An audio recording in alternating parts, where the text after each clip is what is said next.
বাচ্চাদের অ্যানিমিয়ার মূল কারণটা হচ্ছে আসলে খাদ্যাভ্যাস।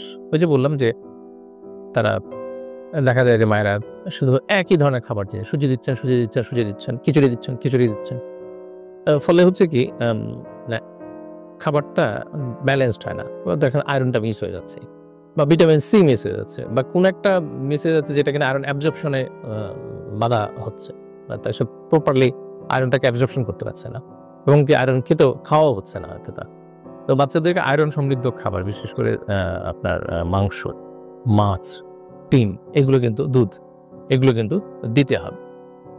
আরেকটা কারণ হচ্ছে যে বাচ্চারা একটা তো প্রপারলি খায় না। অনেক সময় দেখা যায় জোর জবরদস্তির কারণে ওদের খাবারের প্রতি একটা ভীতি তৈরি হয় তখন খায় না। সেটা একটা কারণ।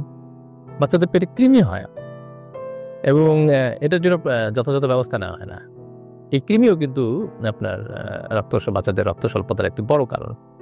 এছাড়া কিছু মাইনর কিছু কজ আছে বা কারণ আছে যেটা খুব বেশি কমন না কিন্তু থাকতে পারে।